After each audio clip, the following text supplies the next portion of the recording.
How you doing there? Welcome back to Babylon Talmud. Today we're studying Daf Lamed Zayin, Daf 37 of Masechta Sanhedrin. Friends, friends. Today's a gewaltige Geschmack Daf. Alright, we're gonna start Daf Lamed Vav Mud Beis, like, I don't know, six or so lines from the bottom. Lamed Vav Mud Beis at the Mishnah. Sanhedrin Oiso Kachatzigerin Agula. That the Sanhedrin was like a round granary, but half of it, a semicircle, if you will. Kadeshihu re'in ze'es zeh, so that the judges can see one another. If they were in a straight line, for example, the people at the end wouldn't be able to see each other.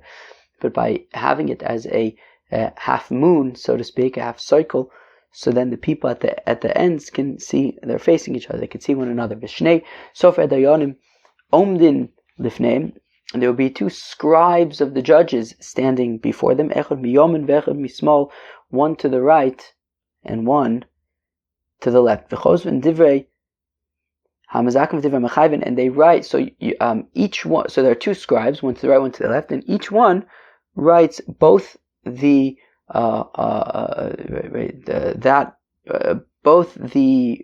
arguments of those judges who say guilty and those who say innocent. Right.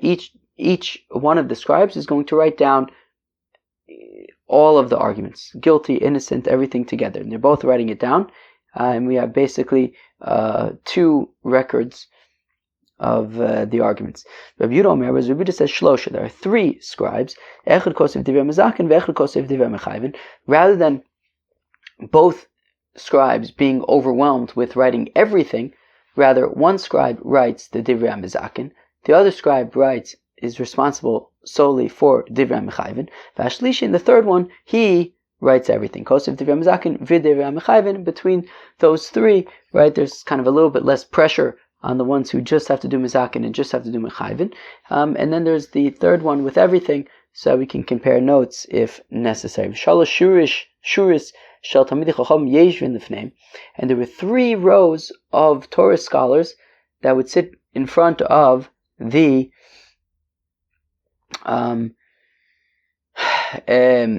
judges. Kol echad ve'echad makir es mekomo, and everybody in the rows would recognize their place. It reminds me of the book A Gentleman in Moscow. For anybody who's read it, at the end they describe this big meeting of all the communist leaders, and there were no place cards. Everybody in the Communist Party knew exactly where they stood and where they should be seated.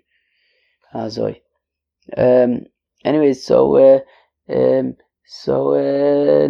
ochit. Everybody knew where they stood because it was by merit. It was like the biggest Talmud Chacham would be at the first position of the first row, and the least of the Talmud Chacham would be in the last position of the last row, and you knew exactly where you fit in between.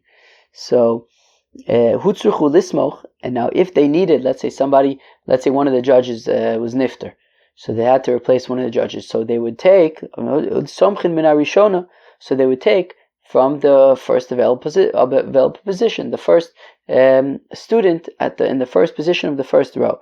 Echad min somchin min harishona, echad min hashniya abala l'rishona, and then they would the entire 3 rows would then shift over one seat. It would be like a snake. Right? Echad min hashlishi is bala l'hashniya. Somebody from the third row, right? The first, the person in the first position of the third row would go to the last position of the second row. Did I skip?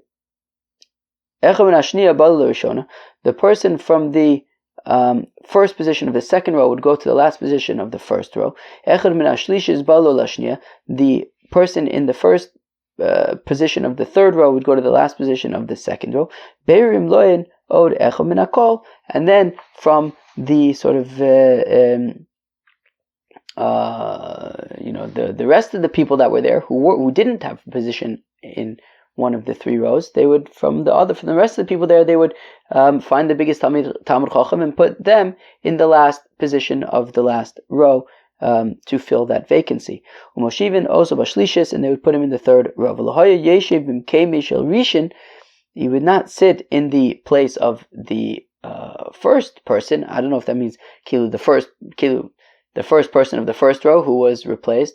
No, but or even the first position of the last row. I mean, it already says that I guess they would put him in the last row, but they wouldn't put him in the first position in the last row.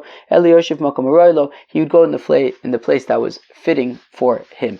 I guess assuming that he was on a lower level than anybody already on the 3 rows, he would be in the last position of the last row.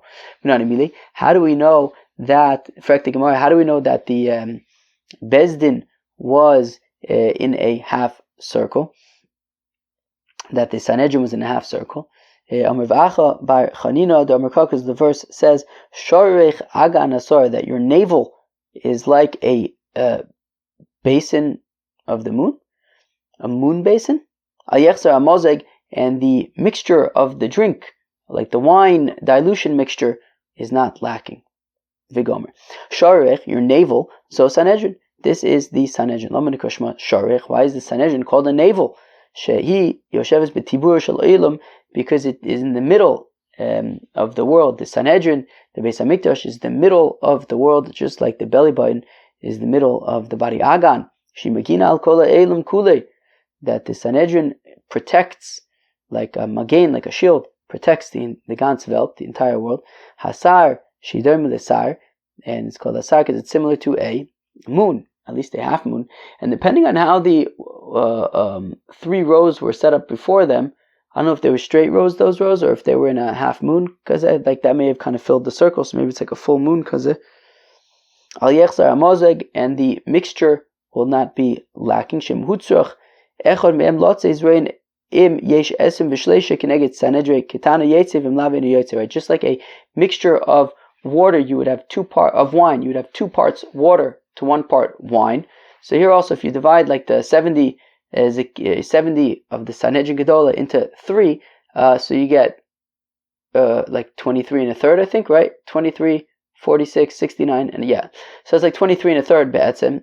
So Be'etzim, as long as you have a third of the Sanhedrin remaining, so 23 remaining, so then if somebody needs to go out and do whatever he needs to do, as long as there are still 23 remaining of the Sanhedrin Gedola. We're talking about the Sanhedrin Gedola in the Lishkas Hagozos, in the Beis Hamikdash. So there are 70 judges there. So if anybody needs to leave for whatever reason, so long as there are still at least 23 judges remaining, so then Gizon Teheit. Bitnei charei maschitim, your stomach is like a pile of wheat. How romantic. Ma'arei maschitim, hakonenim mimena af Sanhedrin hakonenim mitaimein. Just like everybody benefits from a pile of wheat, so also everybody benefits from the reason of, and the halachis, I guess, of the Sanhedrin. Suga v'sheshanim, surrounded by roses. Shafilu kisuga shel sheshanim leifutu boen protzos. That even if there's such a sort of lightweight fence, like a fence of roses. Offensive roses, okay, there's thorns, but you can make your way through if you're determined. So even just like a fence of thorns would be enough to that the Yidden will not breach even a thorn of fences, that we will stay away from Averis. That is punkt, what a certain how do you say a min? A heretic. A shtunk, and that is one of something that a shtunk said to Rav Kahana. Amisu nida shari liyichudei bade gava. How could it be that a nida can be in the same house, be living together with her husband? She's a nida. How could there be yichud? How is that allowed? Efshir eish ben haoriz ve'ena me'avhevis. Is it possible that you can have a flame? You could touch a flame to a pile of tinder, and it will not catch fire? How could you have a husband and wife living in the same house, and she's a nida, and they can't be together? Amar lei, and Rav Kahana responds to the shtunk, Haterei ida aleinu, that the Torah already says, Suga b'sheshanim, a fence of roses, shafilu kesuga b'sheshanim, even if, right, so long as you have something as simple as a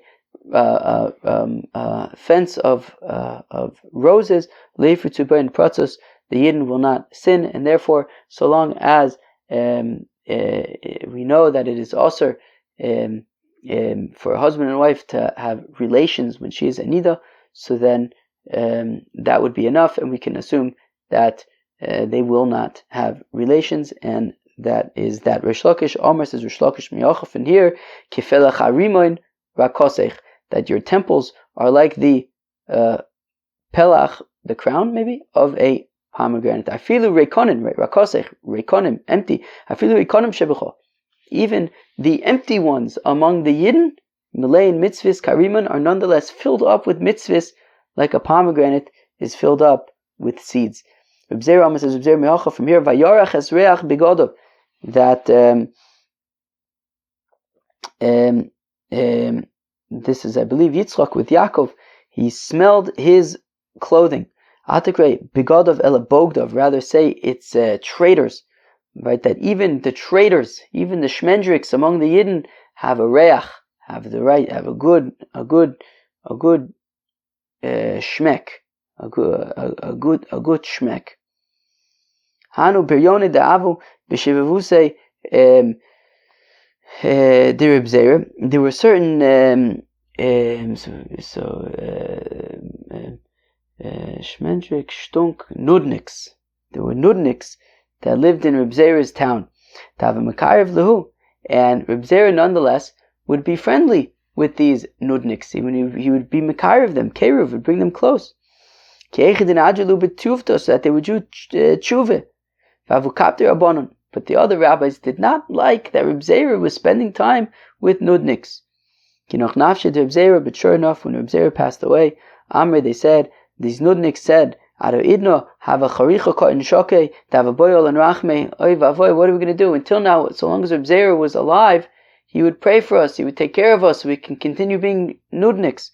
But now that he's gestorben, man boy olan rachme, who is going to pray for us? Here are belibayu v'avdu tshuva, and they did tshuva. So we see that Reb Zera did keruv with these nudniks, and in the end they became Yeri Shamayim. Shalashirus v'chula, there were three rows. Amar Abai says, Abai shmamina kinaide kulu naide. So we see that when they moved, when there was a vacancy, the entire 3 rows, everybody shifts up a seat. V'leimelu ada idna havayasivna bereisha hasham esvisu li bidanva. That, but 1 second, it's not fair. The person whose position was the first position of the second row, he's going to complain. He's going to say, wait, up until now I was in position number 1. Now you're putting me in the last position. I was in position number 1 of row number 2, but now you're putting me in the last position of row number 1. Kilu. Up until now I was a king. Now I'm just a servant. Kilu. I was in the first position. Now I'm in the last position. Amar Abaye says, Abaye, the Amri Leochi. So we say to him the following: Havi zonav la'arayis valti rish l'shualim. Better to be the schwanz of a lion than to be the head of a fox. Better to be the tail of a lion than the head of a fox. Yeah, before you were the head of a fox. You were the big cheese on the second row. But better to be the schwanz, to be the tail of the first row, to be all the way at the bottom of the totem pole of the first row. That's better than to be the big cheese of the second row. Says Azoy. That was the Mishnah, Gemara. Now we're going weiter into this gewaldige Mishnah. How do we scare, how do we intimidate the witnesses when it comes to capital cases? They would bring them in, say, enter witnesses, and they would intimidate them. Maybe you're giving your testimony out of assumptions, or maybe you heard that this is what happened, but you didn't see it yourself. Maybe a witness heard from a witness, and now you're coming forward. Or even from a trustworthy source. Maybe you don't know this, but we're going to drill you, we're going to interrogate you, we're going to question you, We're going to make sure that you're telling the truth. We'll ascertain the veracity of your claims. Heavy Yodin, and you should know. Monetary cases are very different than capital cases. Look, if you're a bunch of shmendriks and you lie and you give false testimony, okay. By dini mominis, alright, you did something bad. Okay, you could fix it. You could fix it by paying. You made him pay money, pay him back. Okay, it's fixable. By dinei nefashis, it's much more tricky. Dinei nefashis, however, when it comes to dinei nefashis, if this person is going to be killed on account of your testimony, that is irreversible. And you didn't just kill him.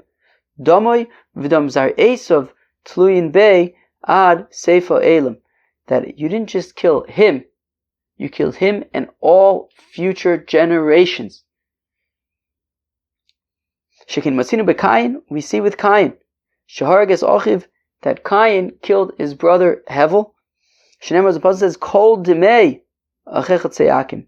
The bloods, period, plural. The bloods, plural, of your demei achicha, of your brother, they're all crying out.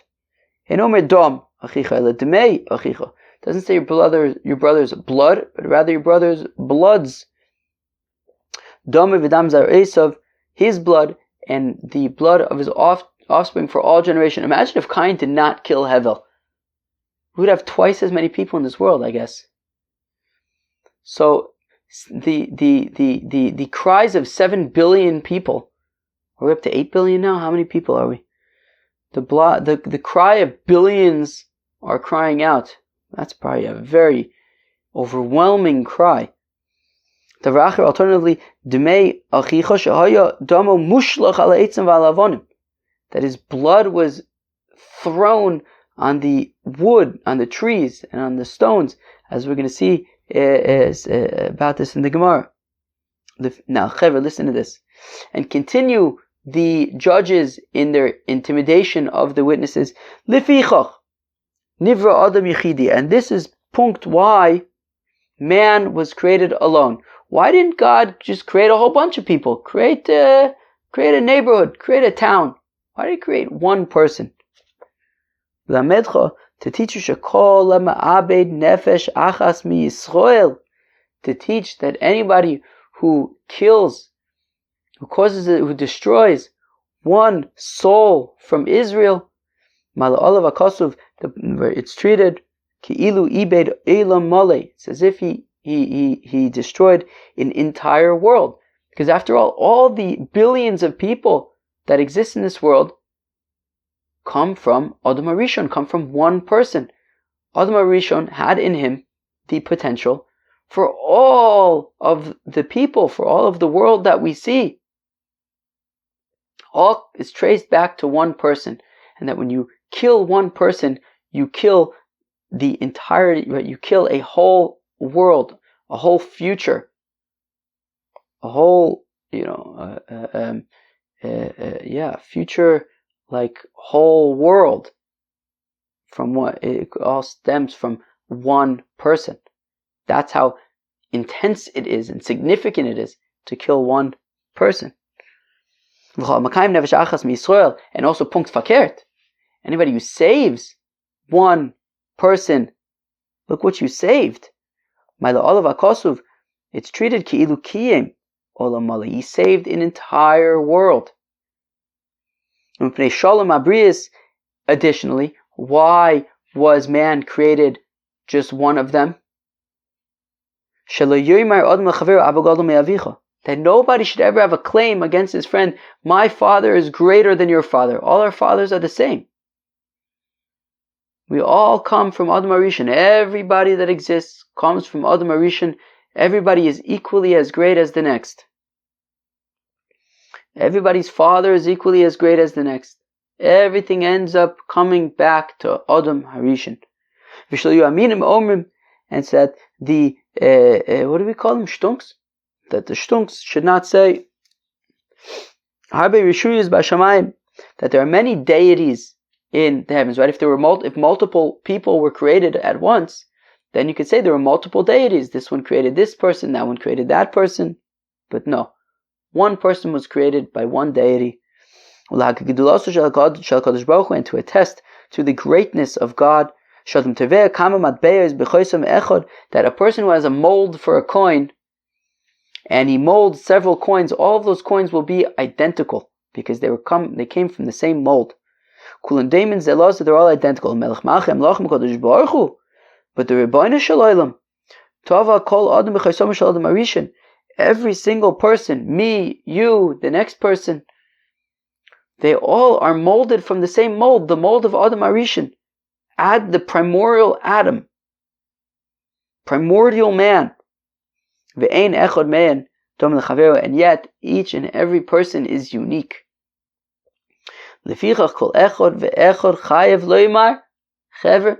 Therefore each and every one of us is obligated to say, Bishvili nivra ha'olam, that the entire world was created for me, because I am a whole world. I am a whole world. The next person is also a whole world, but I'm also a whole world. I'm important. I'm capable.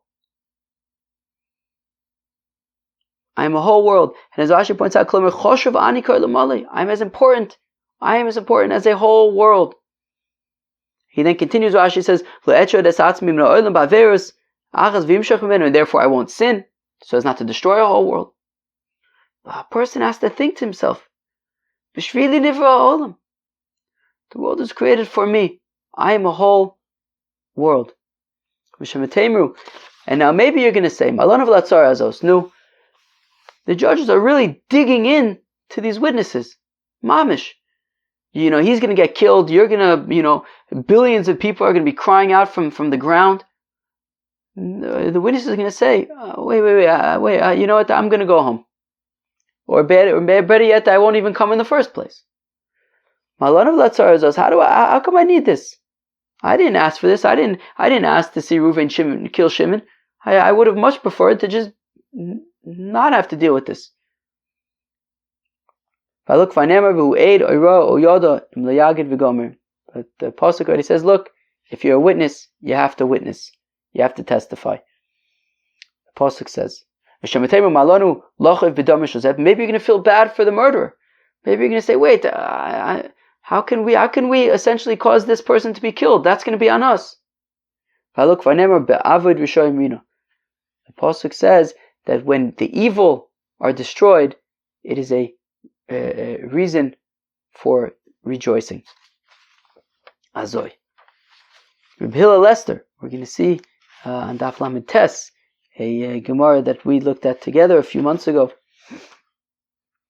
But Ba'avid Rishoyim Rino, that when the nudniks are destroyed, it is a source of rejoicing.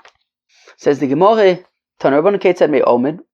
What would be a evaluation, an assumption, right? The witnesses come to court and they're testifying that Reuven killed Shimon. How do they know? An assumption. What are they assuming?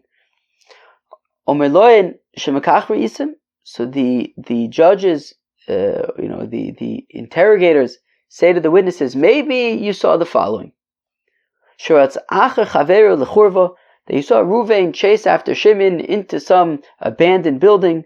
Viratztem acharav, and you, witnesses, chased after Reuven, and you went into the building, and what did you find? Umatzosim sayiv biyodoi, you see Reuven, who's holding a sword. Vidamim mitaftev, and there's blood dripping from the sword. V'horeg mefarper, and Shimon is darting, twitching around without a pulse.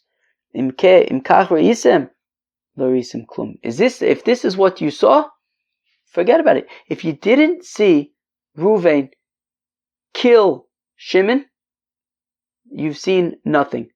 I get it. Just a second ago, Reuven and Shimon were both alive. Reuven was chasing Shimon. Now you see Reuven, Shimon twitching around on the floor, dead. Reuven's holding a sword, dripping with Shimon's blood.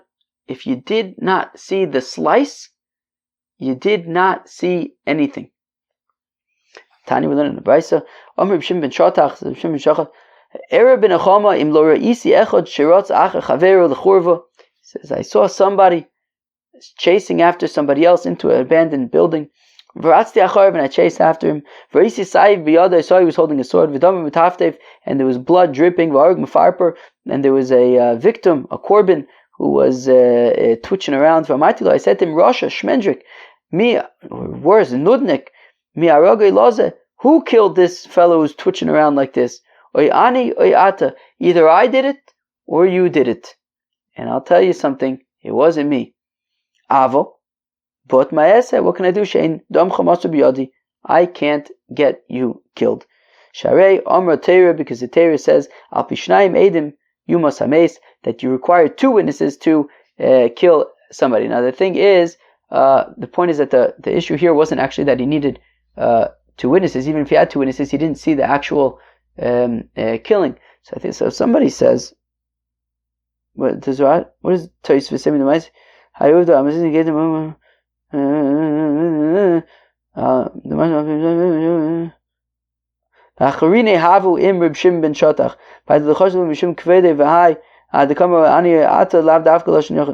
I think the point is he had a second witness. So the point is you need 2 witnesses who actually saw the murder, and we didn't see the murder, so we can't get you killed.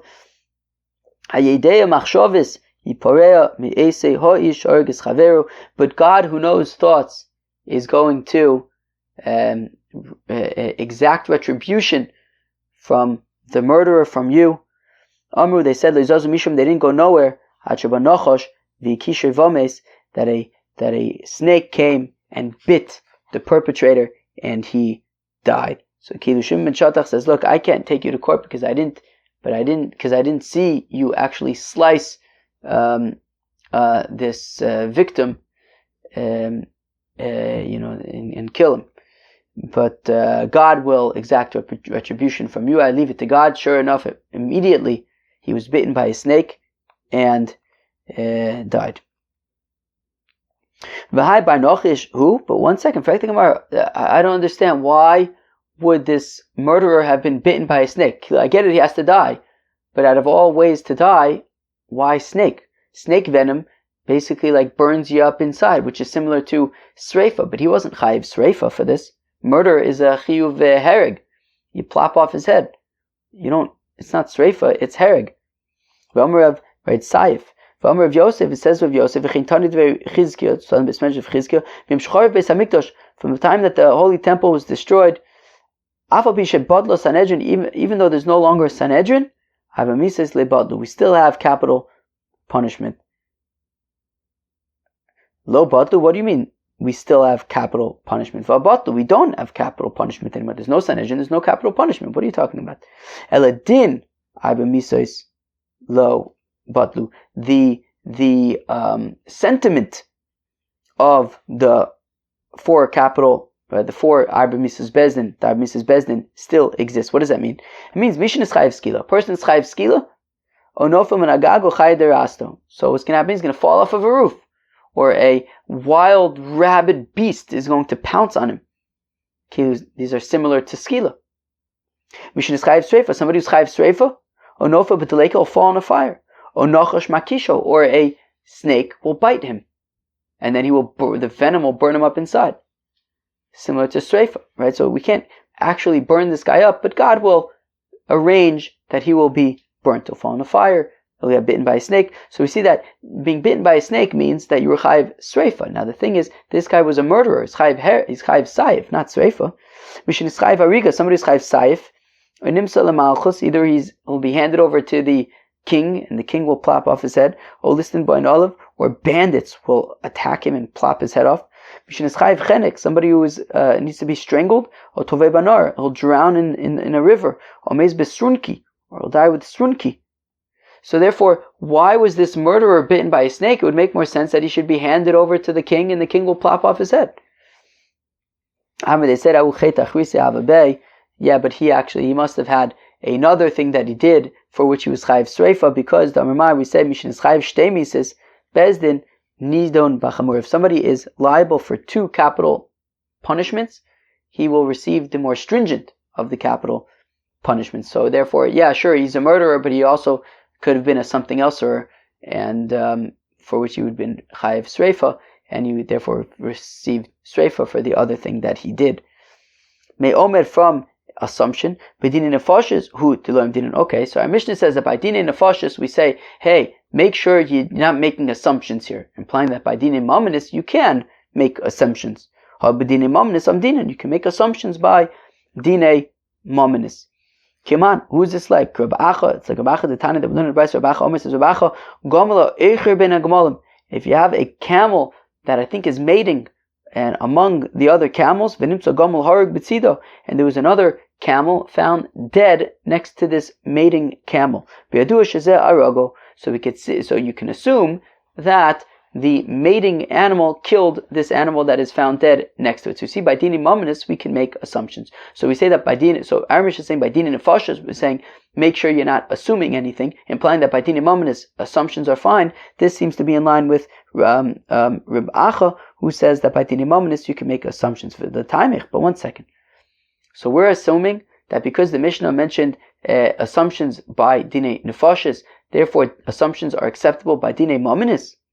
But aid me pi aid. What about one witness? Right? I heard from one witness who said to another witness, and therefore I'm coming to testify about what I heard from one witness from the other witness. The Kotani b'din nefashos, we're saying don't do this by din nefashos. Delo aminon. What?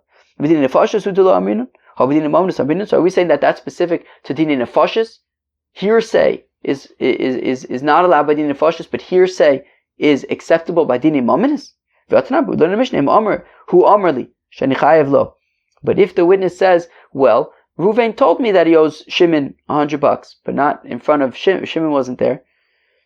Each ploni amarli shu chayev lo, or it was hearsay. Somebody told me that Ruvain owes Shimon $100. Lo amar klum, he said nothing. Until the witness says, look, in front of us, two witnesses, Ruvain admitted to Shimon and says that he owes him $100. That is acceptable testimony, but hearsay is unacceptable by dini mamanis. So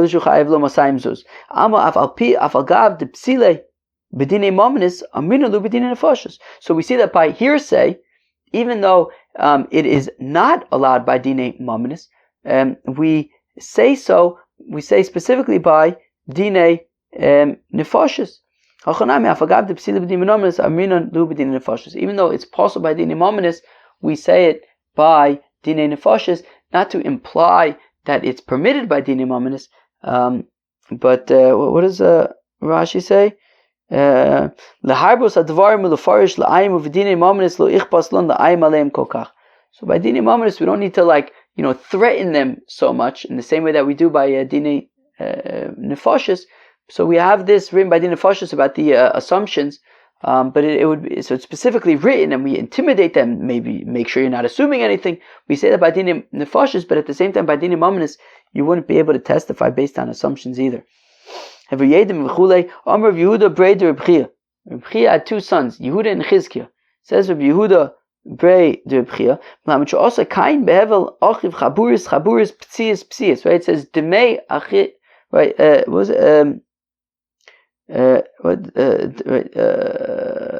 Dagnabit, what was the pasuk? Kol demei achicha tzeakim elei min ha'adama. Right, so the bloods. So says the Gemara, says of Yehuda brei Reb Chia, lam shasa kain behevel achiv chaburis. When Cain was the first murderer that the world ever knew, and see he had to learn how to do it. So he kept on poking Hevel in different places, different locations. He wounded him here, he wounded him there. Petzias, he poked him here, he poked him there.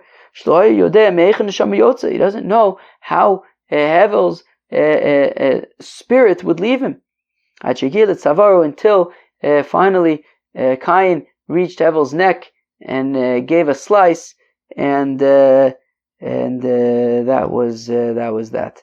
From Rav Yehuda brei Reb Chia, says Rav Yehuda brei Reb Chia, Yom sheposcha haaretz es pia v'kibalto l'domei shel Hevel.